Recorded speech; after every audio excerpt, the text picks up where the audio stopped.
Alrighty, well, welcome to the last day of new material. Like I said last week, hopefully you'll find this a little bit quicker to get the grasp of than Stokes' theorem last week. So anyway, let's talk about 16.9 in the textbook, so the last bit of material. And so we're going to be learning about something called the divergence theorem, which, similar to all our other theorems, is going to be a special shortcut for a certain type of vector calculus integral. So anyway, the divergence theorem applies to flux integrals. And when we're asking about the flux on a closed outward-oriented surface S, it turns out that the outward flux, f dot ds, is equal to the triple integral of the divergence of f, where E is the solid region enclosed by S. So a closed surface could be something like a sphere, right? So our surface S with outward orientation, and then the solid region E, for example, in the case of a sphere, would be the solid ball. So remember, the ball is what we use to describe all the points on or inside the sphere. So I can make that blue. And so that's the idea. And so you can only use the divergence theorem when you have a completely closed surface S. Otherwise, it doesn't work out. I guess we also have to say that we're assuming that our vector field is continuously differentiable. And so, yeah. Divergence F is defined and continuous everywhere inside our region. Okay, so the intuitive idea for why this is true. So let's say that we have some surface, this like a sphere, and so that's our surface S. Let's make blue vector field arrows to denote our vector field that we're calculating the flux of. So remember, flux is basically, you're asking the question, what's the total, how much is your vector field going through the surface? Not along, but through. So to what extent is this vector field flowing out of this surface? Well, this is a picture of, it looks like positive flux, right? That for this vector field F, since we're doing the dot product of F and this unit normal vector, remember our orientation on our surface is encoded by vectors that are perpendicular to the surface at each point. So looking at this, it looks like F dot n is positive everywhere. So it looks, obviously, yeah, it looks like this vector field is going out of this surface. So this is a picture of positive flux. So remember, the other interpretation of flux, you could think of the blue arrows as the velocity field of a fluid. So if your fluid is flowing like that, it looks like there's a net amount leaving this sphere, right? The gas particles are moving out of the sphere everywhere. Okay. And then if you remember a few weeks ago when we talked about the idea of divergence, we said that divergence measures the spreading out or compressing of the vector field. So this picture of these blue arrows, they're sort of pointing away from each other, which corresponds to, I guess, this gas is expanding. If these blue arrows are the velocity of a gas, that's a picture of expansion, which means the divergence is positive. And so that implies whenever we take an integral of a positive function, we get a positive answer. So at the end of the day, you should be able to look at, for this particular picture, understand that, yeah, both these things are positive. I guess I'm not proving to you that they're equal, right? Because you could have positive numbers that aren't the same. But at least intuitively, if you have outward flux, your divergence is positive. if I sort of reversed all these blue arrows so that the gas was flowing into the sphere, that would be a picture of negative divergence, and both sides of this equation would be negative. So again, this is just kind of positive, negative, zero type situation. I guess, yeah, if your vector field is just kind of going through and not spreading or compressing, then the amount flowing in is going to be the exact amount flowing out, and so the net flux would be zero, and that would be a picture of zero divergence. So you could think about this, but anyway, it's just one of those things that if you have a closed surface, that's what we're looking for. The flux of F is the triple integral of div F. Okay, so anyway, let's do an example. So I guess I have a little typo here. I forgot to close my vector bracket. So let's say we're asked to find the flux of this vector field across the boundary of the solid hemisphere. So x squared plus y squared plus z squared less than or equal to 4, z greater than or equal to 0 with outward orientation. So this is what's going on. Sounds like my surface has both pieces. It says the boundary of the solid hemisphere. So what are the points on the edge of a solid hemisphere? Well, you have the points on the hemisphere, as well as you have this disk on the bottom. So it says outward. So this is the picture that we're looking at. And so anyway, if I wanted to do this without divergence theorem,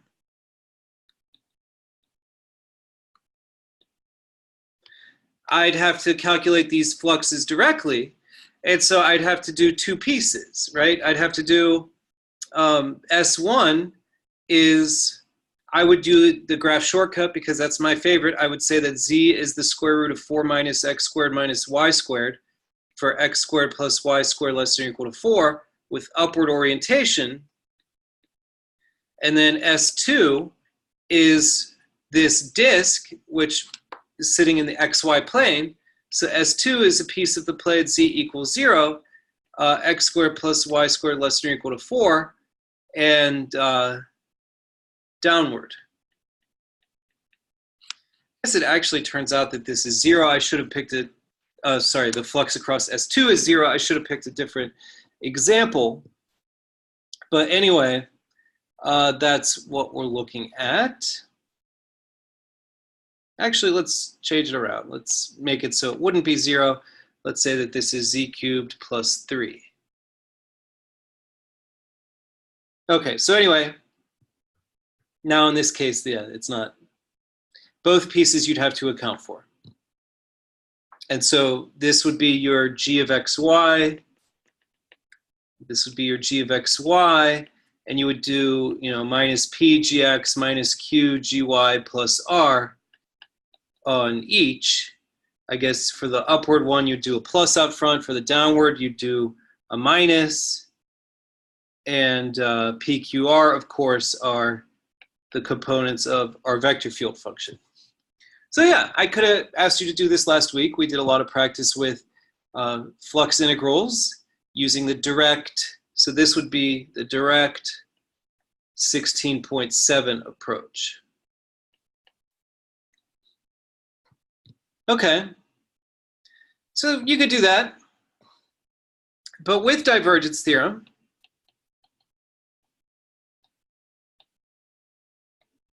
the big hint is the fact that this is a closed surface. So I'm not going to use the word outward or inward if it's not closed, because technically outward means away from the stuff inside.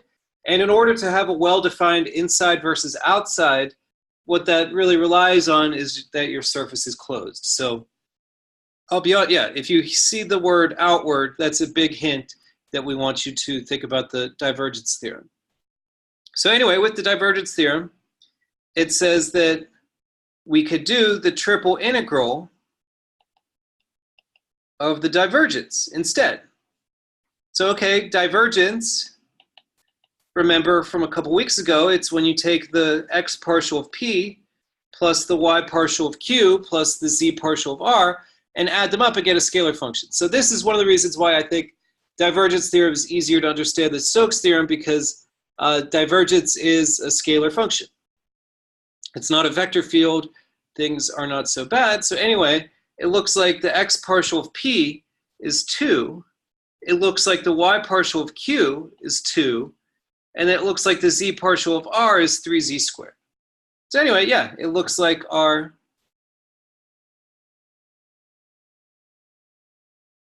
divergence is 4 plus 3z squared.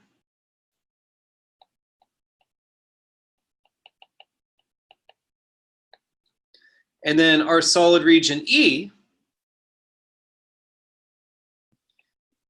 are the points completely surrounded by this closed surface. So E is the solid hemisphere. So I'm going to, sorry about that,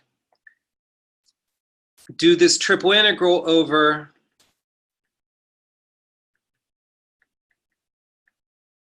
that region, the z greater than or equal to 0 part of x squared plus y squared plus z squared less than or equal to 4. And so you could do a slight shortcut here. You could say that this is the triple integral of 4 plus the triple integral of 3z squared. And the advantage to this is that that's 4 times the volume, which is, well, the volume is half 4/3 pi 2 cubed, right? Because a solid sphere is 4/3 pi radius cubed as its volume. We're looking at a hemisphere, so half of that. So anyway, that's that contribution.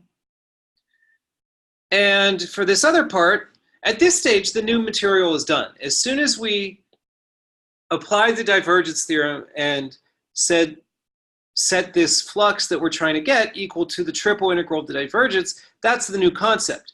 At this stage, you do whatever you need to do to calculate that triple integral. So now we rewind back for a few weeks. How would I do this triple integral? I would use spherical coordinates because I have this sphere that's involved. So anyway, rho would go 0 to 2, theta would go 0 to 2 pi, and then phi, because it's the z greater than or equal to 0 part, remember phi is the angle down from the positive z-axis, so phi starts at 0, stops at pi over 2. And then 3z squared is 3 rho cosine phi squared. And then dv, remember, is rho squared sine phi, d phi, d theta, d rho. And from here, it's not so bad. This can be factored. The bounds are all numbers and the integrand factors, so the best way to handle this is to do 0 to 2, rho to the 4th, well, I could put a 3 here, that's fine, d rho, 1, 2, 3, 4, yep, and then I have 0 to pi over 2 of cosine squared phi sine phi d phi, and then I have 0 to 2 pi d theta. And so I would get, do I care to do any of this? 4 times 4, 16 times 8 is 128. Divided by 2 is what? This is like 64/3 pi, it looks like. Yeah. Plus, well, that's going to be what? 3/5 rho to the 5th. So 3/5, 2 to the 5th. And then if I do a substitution, u equals cosine phi, on this phi integration, I'll get minus cosine cubed phi over 3 as my phi antiderivative, and then antiderivative of 1 d theta is theta, and plug in 0 to 2 pi, subtract, I get 2 pi. And so looks like, whatever that ends up being. Like at this stage, what do we get? 64/3 pi plus, well, at pi over 2, cosine of phi is 0, and so minus cosine of 0 gives us plus a third. That third cancels out with that 3, So we're left with, it looks like 2 to the 6th, so 64 fifths pi, it seems. Which I guess if you want to be really fancy, you could say that's 64 pi. And then what's a third plus a fifth? What, 8/15? So 8 times 64 pi over 15. If you want to do that, it's up to you.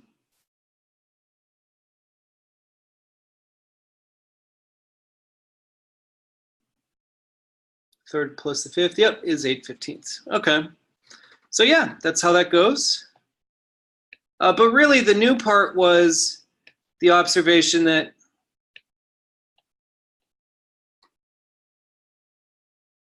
it's asking about flux, and then we see that, oh, it's asking about the boundary of the solid hemisphere outward. So it's really asking about the upward flux through this piece plus the downward flux through that piece. That's what the outward gives us. And so that's going to be easier, I think, than doing it directly. All right, so then let's just do a couple more examples. For the most part, your standard divergence theorem question, like, thank God, is a lot easier than the standard Stokes theorem question from last week. So it turns out that some of the homework we made you do last week is actually a lot easier if you use the divergence theorem. It was still good to go over it because, you know, this cube example where you had to do the top, the bottom, left, right, front, back, all separately, that was really good at reiterating the fact that you have to split up the flux calculation for certain surfaces, but in addition, it gave you lots of practice with the various graph shortcuts. You know, that the top you would do is z equals 1, the bottom would be z equals -1, pieces of those planes, and so on and so forth. So I do stand by assigning it last week. It was good practice and educational, but you're gonna laugh when you see how much easier it's made with the divergence theorem. So, you know, back when you did it last week, we had to do 6 separate calculations that, for example, S1 was maybe the top, the part of the plane z equals 1 for x and y between -1 and 1 with upward.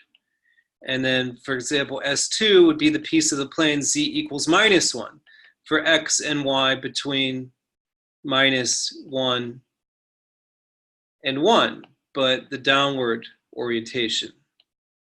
And then finally, like S3 would maybe be the piece of x equals 1 for y and z between -1 and 1 with positive x direction orientation, and so on and so forth. So anyway, that's what you had to do when this showed up on the homework last week.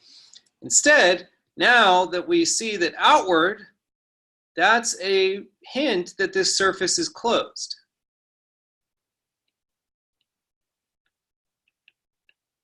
So S is closed.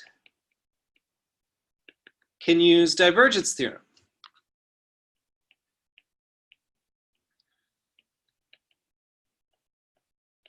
Well, I guess we have to calculate the divergence. So x partial of p plus y partial of q plus z partial of r. So hey, what do you know? You end up getting 1 plus 2 plus 3 is 6. So the total flux by the divergence theorem is equal to the triple integral of the divergence. Well, triple integral of 6 is 6 times the volume of this region, and this cube has side length 2, right? If you carefully think about the vertices, plus 1 to -1 is a height of 2, width of 2, depth of 2. So 2 times 2 times 2, and you end up getting 48. So last week, this was the direct 16/7 calculation. For S1 and S2, you would use like a z-graph shortcut. depending on if it's upward or downward. For S3 and S4, you would have done like an X graph shortcut. So we talked about this in recitation. The fact that you can, and I think Dom talked about this too in one of the lectures last week, you can adjust your graph shortcut depending on which variable is a function of the other two on the surface that you're dealing with. So anyway, that was a lot more tedious than this quick calculation right here. So yeah, divergence theorem is great. Let's do another one. Gave myself a lot of room for that. What was I thinking? So flux of this. So I went over this, I think I started recitation with this on Friday. So last week's second recitation, we did this. So last week, recitation 2, I don't know, I'm putting in too many syllables, recitation 2, I showed you how to do this 16.7 direct calculation. And the idea with this, remember, this ended up looking something like this. That we had 3 pieces to deal with. We had S1, which was the leftward oriented disk on that side. We had S2, which was the rightward oriented disk on that side. And then S3 was the cylindrical side piece that was the curved side. And so last week, we had to do 3 calculations. We had to say that, well, S1 was a piece of y equals 0 for x squared plus z squared less than or equal to 1, oriented in the negative y direction. And then S2 was a piece of the plane y equals 2 minus x.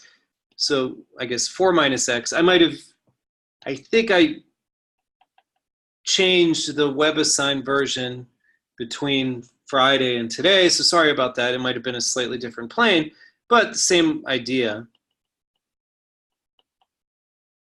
But then positive y direction. And then for S3, we did it with theta and y as our parameters. So it was cosine theta, y sine theta. So go back to that recitation if you want to see more about how that worked. Theta went 0 to 2 pi. Y went from 0 to 2 minus x, so 2 minus cosine theta. And then you had to check if r y cross r theta was away from the y-axis and flip if not. So I remember, I think I got lucky on Friday. See, it's something you have to do for yourself. I think r y cross r theta is backwards, but no, actually I think r y cross r theta is correct in this. R theta cross r y, of course, is going to be the other direction. So anyway, it was a huge pain. Go back to Friday's lecture, take a look at that. And so, okay, I guess I forgot to put outward here. So boundary of the region enclosed, the orientation is part of the question. So sorry about that. Okay, and so now that we've learned the divergence theorem,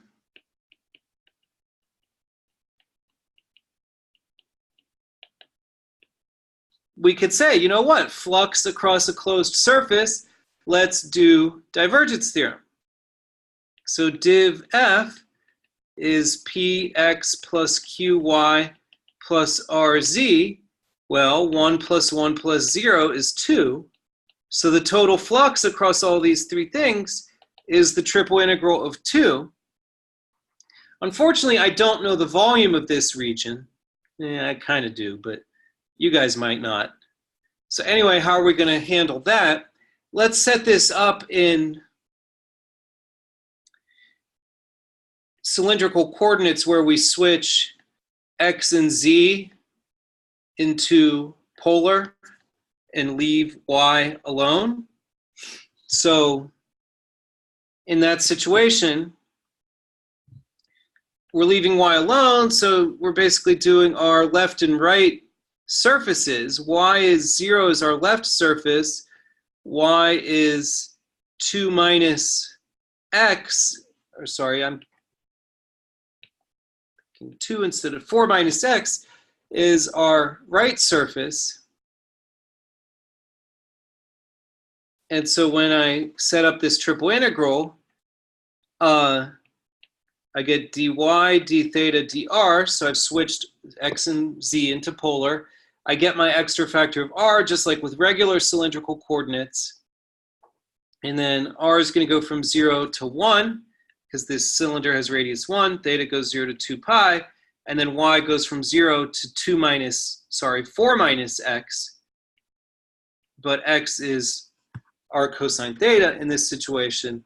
So at that stage, it's a cylindrical coordinate calculation, but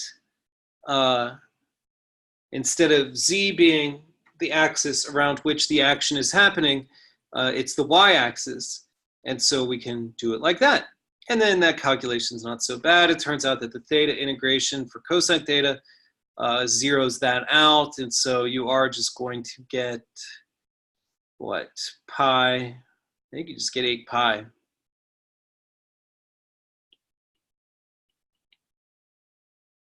As the answer. Okay. So certainly a lot easier. Like I said, I usually feel a little bit bad when I later on teach you how to do a different method that makes a certain problem a little bit easier, but I really think it was good to practice parametrizing these different pieces. It really gave you tools that you are going to have to use. So anyway, that's just another one. So this seems like it might be too good to be true. That, okay, if I could use the divergence theorem for a question, it looks like it's making it a lot easier and better. So you might be tempted, okay, can I always use the divergence theorem? And the answer is not really. It applies to closed surfaces. If you want to try to use it on a non-closed surface, there is a trick you could do. So I wouldn't really expect for you to think about doing this unless I gave you a hint somehow, where I sort of have a multi-part question where I do these steps that I'm about to show you. But yeah, let me show you an example of how we can use the divergence theorem to help out with a non-closed surface. So, okay, the idea is, let's say I have some hemisphere that looks like this. So let's say I have like a half of a sphere. I'm not talking about it having a disk on the bottom. I just say it's that half sphere with no bottom. And let's call this S. And I'm talking about the flux of F across S. So I can't use the divergence theorem for that. So can't use divergence theorem because S isn't closed, right? You have to have that bottom or something there so that you have points that are completely surrounded by the surface. So I can't use the divergence theorem on something like this. But what if I were to put a union? So union is just a fancy way of saying glue these two things together. Let's say I glued on this surface S1 and added, so let's say the upward flux across S plus this S1 surface with downward orientation. When I do that together, I've now made a closed outward surface. So I could write S union S1 outward F dotted with ds. And then I am allowed to use the divergence theorem here to say that this is equal to the triple integral of div f. And so E consists of the points completely surrounded by this closed surface. So I just had this originally. I add this in to get something that's closed and allowable for the divergence theorem. And so this could be useful to do if it turns out that it can happen that this is messy and this is not bad and this is not bad. You can sort of subtract and move it over. So essentially what's going on here is that I'm sitting here in my office. Let's say I knew the total amount of air that was entering this room. Let's say I know that there's, well, let's say it's water. Or what should I think about? Yeah, so let's say it's air. Like, let's say I know that there's 5 cubic feet of air entering the room net. Okay, so then let's say I know that there's 1 cubic foot leaving the door. So if there's 5 coming in and there's 1 leaving the door, I could figure out what's going on with the window by subtracting. So if there's 5 coming in, let's say that 1 is leaving out the door, that means that, no, I should be thinking, now I'm confusing myself. But it's basically that idea, that if I knew how much total was entering or leaving, and I knew how much was coming in through the window, I could subtract and figure out the leak that's going on at the door. So that instead of measuring this directly, I can measure the whole thing and subtract off that. So that's really all we're saying here, is that the total amount entering or leaving minus the amount leaving the bottom is how much is leaving this part.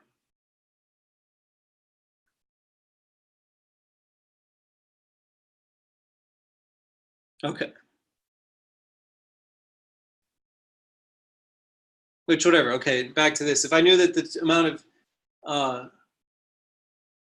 I shouldn't have been, I think what was confusing me was that I shouldn't be saying volume because I'm talking compressible air. So let's just say there's, 10 kilograms of air. I have no idea how much air weighs, not very much. Let's say there's 10 grams of air coming in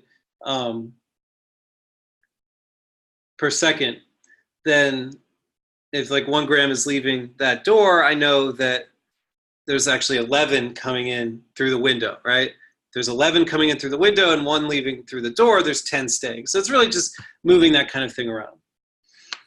Okay, so anyway, it's possible for one of these things to be a lot messier to calculate, and it could be convenient to do this thing. So anyway, this is a problem from this week's homework. And so I think, what did I say here? Problems 6 and 7 are both kind of like this. I'm just going to work through 6 for you and then use a similar approach for number 7. So this is pretty much exactly what's going on here, that we're asked about this hemisphere with no bottom, and I'm asking for the upward flux across there. So if I were to do this, I have my P, Q, R as usual, and if I were to set this up, I would be using my flux formula, of course, minus PGX minus QGY plus R, and G would be given by, I'm asked about this sphere. So remember, we did some examples with Stokes' theorem where you were allowed to change the surface, but I told you in general, you're not allowed to do that. You're only allowed to mess around with the surface when your vector field is special, and the thing we're looking for is that it possesses an anti-curl, which means that the divergence is 0. So anyway, this vector field doesn't have 0 divergence, so we're not allowed to change this sphere into anything else. For this part, we would have to do this g of xy, which, think about those derivatives, you have that messy square root, and you start combining that with all this. It's not going to be very much fun to do. So the question I'm asking you to do, find the flux of this across the top half of the sphere with upward. It's a big mess. So instead, what we're supposed to do here, and I can't remember, the homework, I think, gives you a hint. Let me take a quick glance. I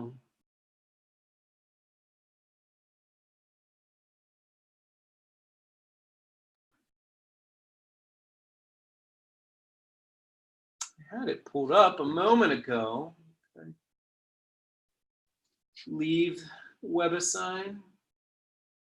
Anyway, I believe the homework gives you this hint that first you're supposed to do the total flux when you include a bottom, and then subtract off the part that you added in, the bottom piece. So anyway, we're going to say that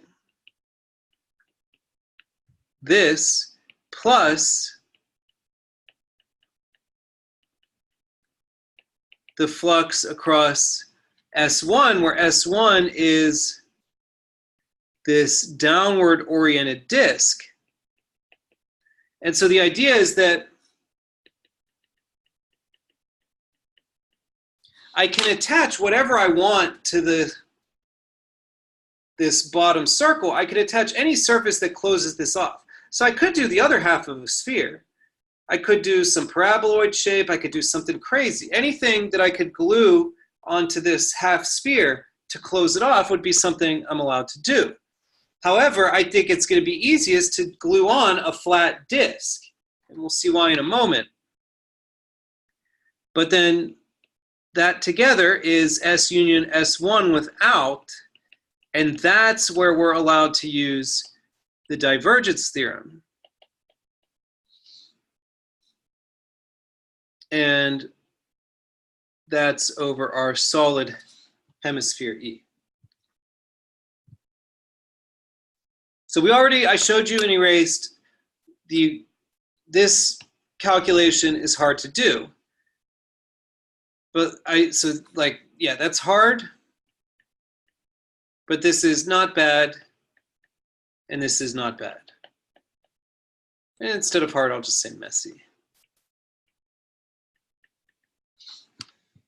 Okay, so essentially what we're going to do is calculate these two things, subtract them, and get what we want. So, this is where I usually ask for a vote, which one we want to do first, but nobody's here. So let's do the downward flux first. So remember last week, I know Dom talked about it, I talked about it. We like doing flux across pieces of planes that are parallel to a coordinate plane, so that this z equals 0 makes the flux calculation really great, because this is a really simple g of xy. Intuitively, we look at what this formula is going to do. So we're going to have a minus because of down, but then minus pgx minus qgy plus r. Gx and gy are 0, which means that really we're just doing the double integral of r, which kind of makes sense. But if I have a horizontal plane and I want to know how much my vector field is going through it, I don't need the components that are going along it. The horizontal components, p and q, point along my surface. The only thing that's going through is the vertical component r. So that's the idea. If I'm asking how much air is blowing through my window, I don't care about the vertical velocity of air, because the vertical part is just kind of sliding along the window. I need to know how much is going directly through, so directly, I guess, west. It's the western component of the air velocity that I care about for that sort of thing. So anyway, we get that, and substituting everything in, r is x squared z plus y squared, z is 0. So this actually just becomes minus the double integral over the unit disk of y squared. Because remember, this is an xy double integral. I can't have any z's. So this z that happens here, I have to substitute in that z is 0 to get just y squared. Okay, and then from there I could convert to polar to get minus the integral 0 to 1 r cubed dr times the integral 0 to 2 pi of sine squared theta d theta. We've done that integral a lot. I think I've told you before, you might as well just memorize. Well, you know, you should know how to do the double angle formula in case you're not integrating 0 to 2 pi. But I think we've seen this enough that you can just use the fact that cosine squared theta and sine squared theta, 0 to 2 pi, both integrate to pi. And so anyway, it looks like I get minus pi over 4 as that piece. So maybe I'll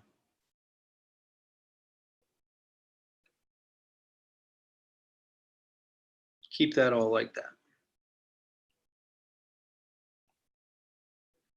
Okay. So now let's do the triple integral of the divergence.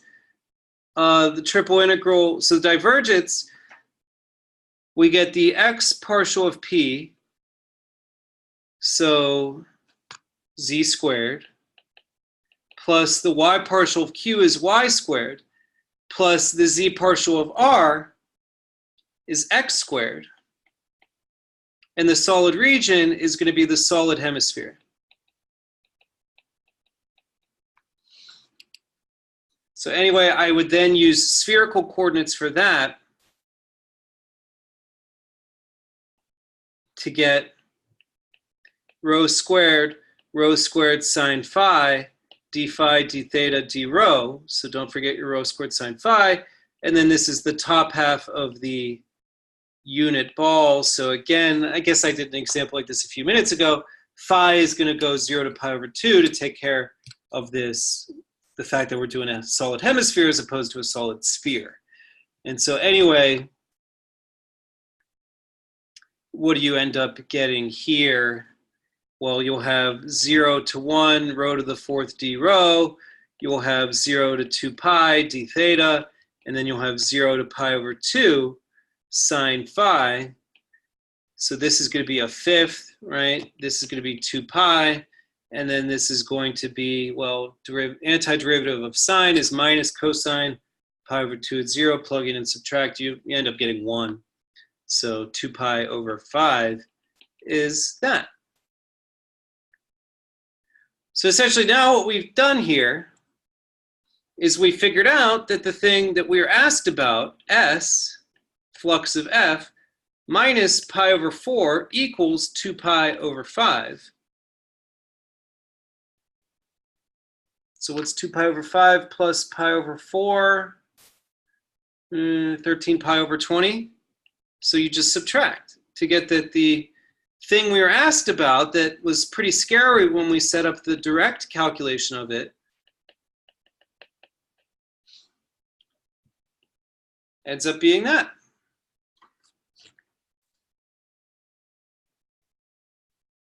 So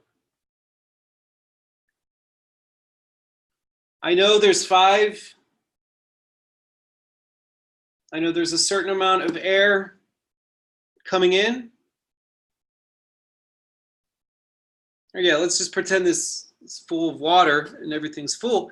If I know there's like 5 liters of water coming in and 1 liter is leaking out through, or whatever. Let's say that I know there's 5 leaving. This will be easier. and I have a sensor on the window that says like 1 liter per minute's going out that way, well, then I know the other 4 liters are draining out the door. So that's sort of what we're doing, that the total flux, so including how much is leaving the bottom, minus the amount leaving the bottom is what's leaving through the top. So anyway, that's that. And like I said, I wouldn't really think about busting this out unless I give you some sort of hint. So there was a final exam a couple last year where like part A of the question was asking about this, and part B was asking about this, and then part C was asking about this. And so the idea was hopefully you realize that, oh, if I did parts A and B first, I just subtract them to get this. So we might do something like that. You never know. But yeah, that's how that works. Otherwise, your big hit for divergence theorem is going to be more like these standard ones where you're given an outward surface. So I guess that's the other thing, and this is what I'll emphasize tomorrow when we're doing some of our strategy discussion, is that you have to pay close attention to the phrasing of the surfaces that are given. So let's go back to the first example we did today, where I said it's the boundary of the solid hemisphere with outward. So I'm warning you, and now that you know that this is something you have to watch out for, it should make sense if you just pause and think about it. It's not the kind of thing that I found in the past, people think it's a much more confusing idea to figure out if various pieces are supposed to be included or not. No, I'm just, at this point, I'm telling you, you need to read it carefully and think, and that should clear it up. So across the boundary of the solid hemisphere, so what's on the boundary of a solid hemisphere? Well, you have the top boundary and you have the bottom boundary. And the fact that I use the word outward tells us that this is the picture. Whereas if I go to here, if I say upward on the top half of the sphere, the sphere itself, remember, it's just this, and then the top half is just this. There's nothing here. You know, the disk on the bottom of the solid hemisphere, that doesn't live on the sphere. So just take half of the surface of the Earth. You don't have this other stuff there. So you have to read. So in the fact that I said upward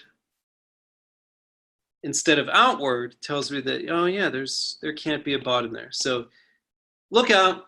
We'll talk a lot more about that tomorrow. So that's the plan. We've learned 9 different approaches for chapter 16 problems. I'm going to show you one of each problem type tomorrow and just sort of go through how you decide what technique to use. Before we do that, I wanted to cover a couple of fun things today to try to tie the whole semester together, because it's really, we have been sort of building the entire time, getting to the point where we can talk about this. So this chapter 16 stuff that we did, it was discovered, I guess, developed in the 19th century by Kelvin, Helmholtz, Maxwell, all these big name physicists that were trying to understand fluid flows, trying to understand electromagnetism, trying to understand all kinds of stuff. And so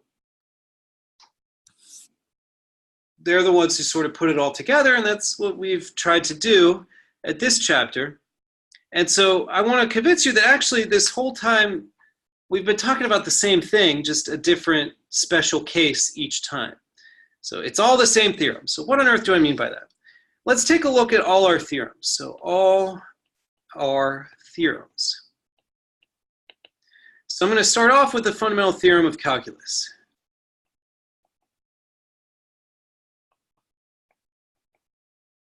Which of course says that the integral from a to b of f prime of x dx is f of b minus f of a. And so my region of integration on the left-hand side is this interval on the x-axis, and then the right-hand side is just something only involving points a and b.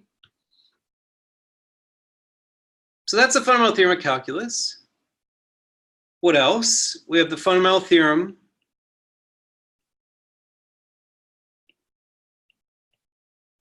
of line integrals,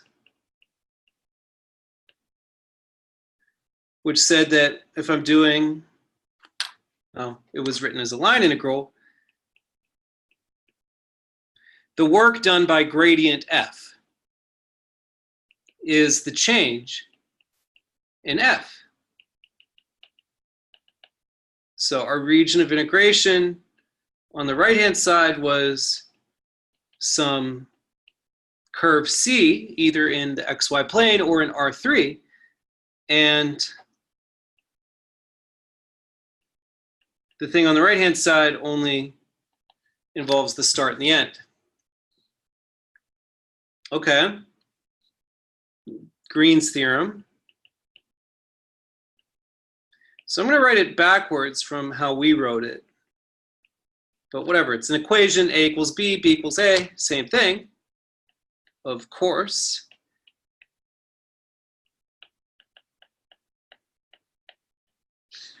The Green's theorem, remember, said that if you have a closed line integral, f dot dr, it's the double integral of qx minus py on the region surrounded by your closed curve. So this is region D, and on the right-hand side, it's equal to a line integral over curve C. So what's next? Stokes' theorem.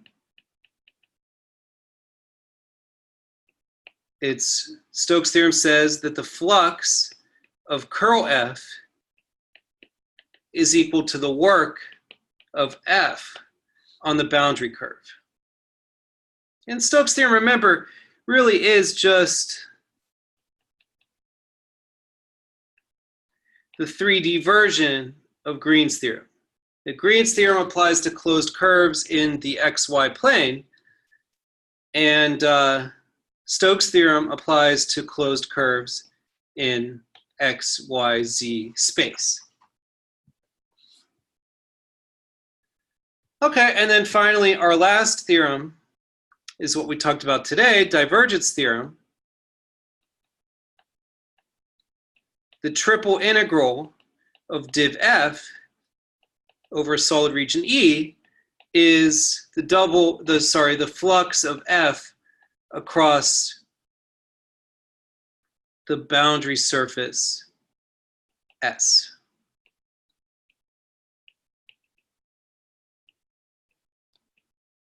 Okay, so those are our theorems. Fundamental theorem of calculus, fundamental theorem of line integrals, Green, Stokes, divergence.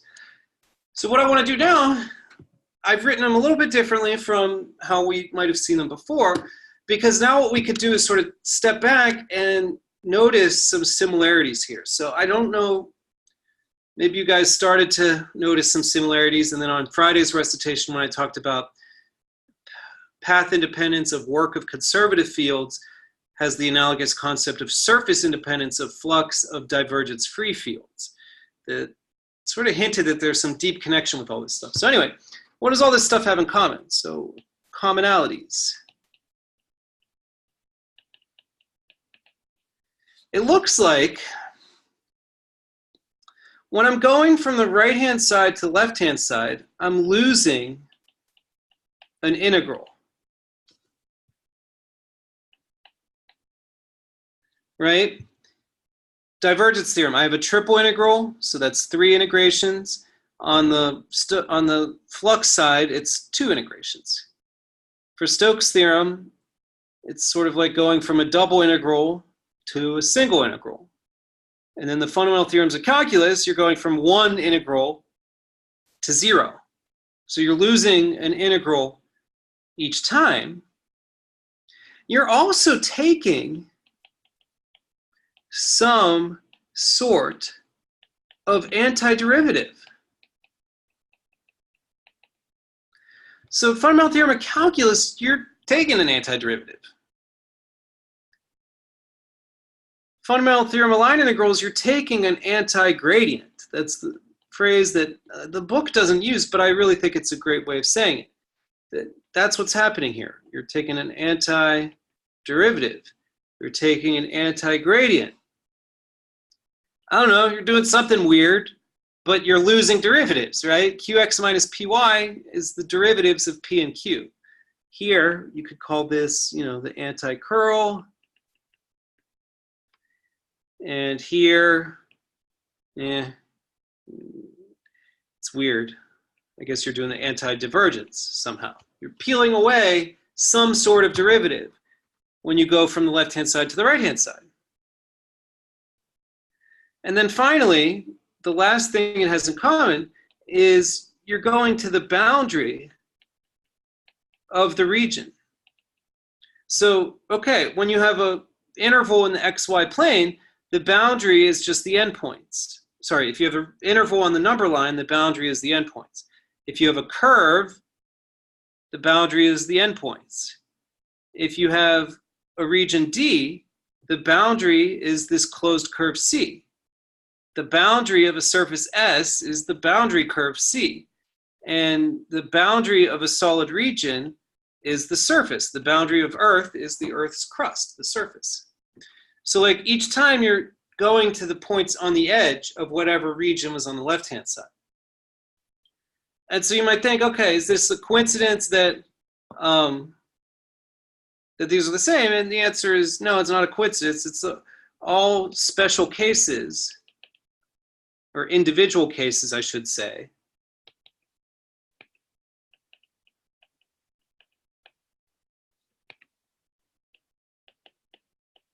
of the general Stokes theorem, which the notation that they use for this is if I'm doing,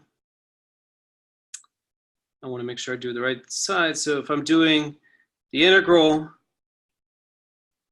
over omega of d little omega, that's the same as doing the integral of omega on the boundary of big omega.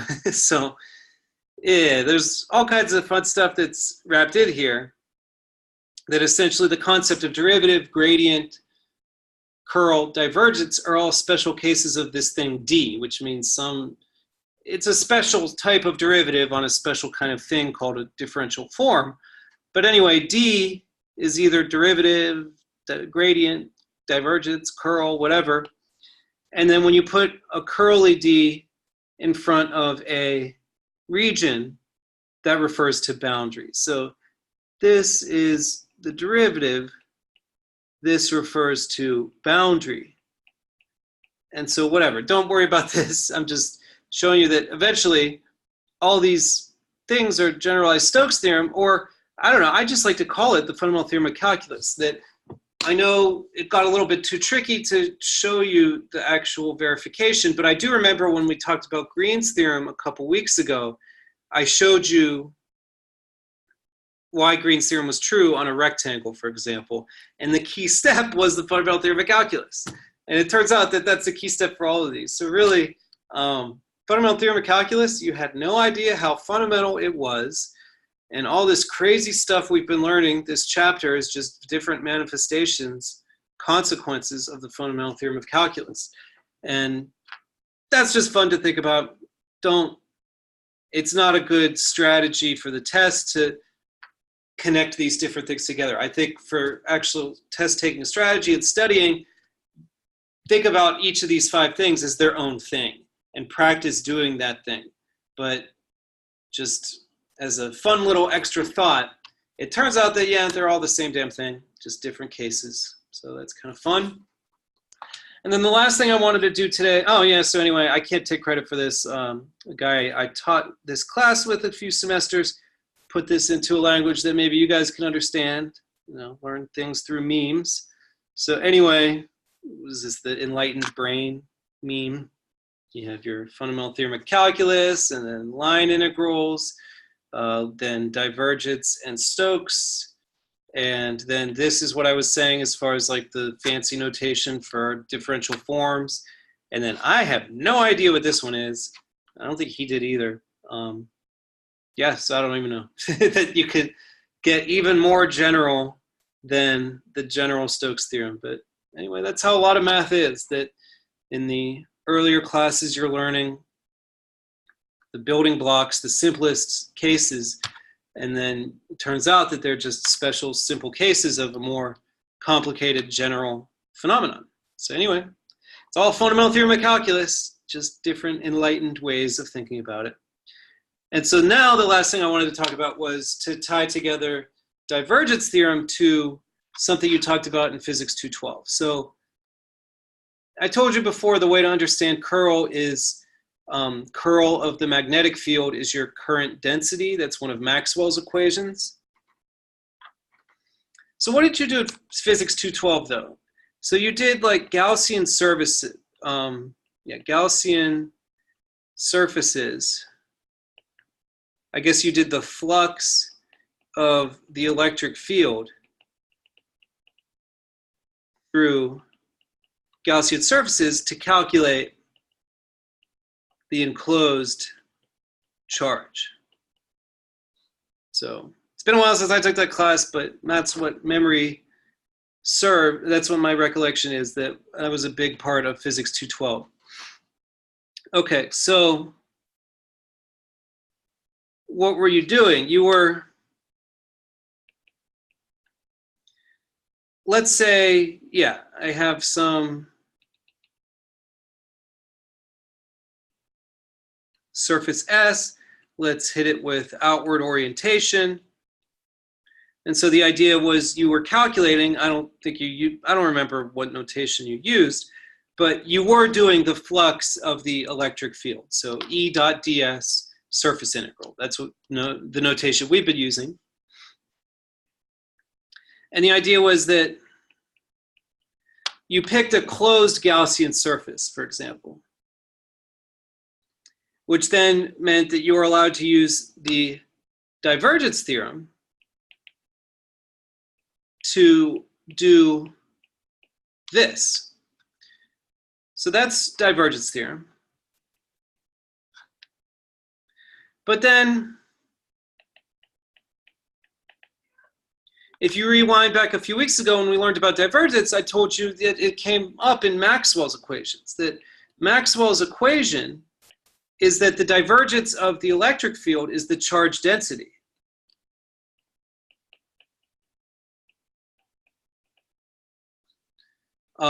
And again, I'm using units where I don't have like 4 pi epsilon naught stuff. Like there's other, if you use normal units, you have some constants here, but whatever. And let's forget about those constants. Divergence of electric field is the charge density. So that's Maxwell's equations. Okay, well, what's the triple integral of a density? That's something we also learned in this class. You know, this was 16.9 in our class. In section 15.6, we said that's the interpretation of triple integral, that when you do the triple integral of a density, you get the amount of charge. So that's why in physics class, when you were asked calculate the charge, you calculated a flux integral. And so what you were able to do is you were allowed to pick, well, I guess I'll write it down here. It turned out that the types of charge distributions you dealt with weren't really functions. There was something called a distribution, which is a generalized version. It's more complicated than a function. And so anyway, it turned out that this was easier to deal with than this object. But anyway, what you were able to do is, well, remember our definition is d vector s is unit normal vector n times d scalar s, was that you were allowed to pick, you were able to pick a surface S that made this E dot n some constant. And so then you finally calculated by that constant times the surface area. So that ties into what we've been talking about earlier, that remember for the first kind of surface integrals, if you do the boring constant integrand 1, you get the area of the surface. So you could pick S so that E dot n was constant. That's what you did in physics course.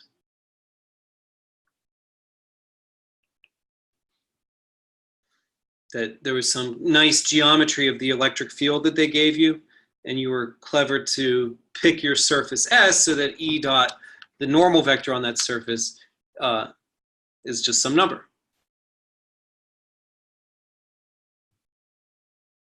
Okay, so I guess why did you have this freedom of being able to pick a convenient S? So the freedom in picking S, the rule that you learned in that class was that S has to be, or S can be anything that encloses all the charge. So for example, let's say that I have some charges in here. And let's say that I know that the charge is enclosed completely inside some surface S. And let's say I pick some bigger surface, S1, such that there's no charge in between. So let's say that, think about this as an avocado, that you have your avocado seed, and that's where the charge is enclosed, and then you have the avocado skin, S1, and there's no charge in the avocado flesh, the part between the seed and the outer skin. And so what you can actually do is set up the divergence theorem over the avocado flesh.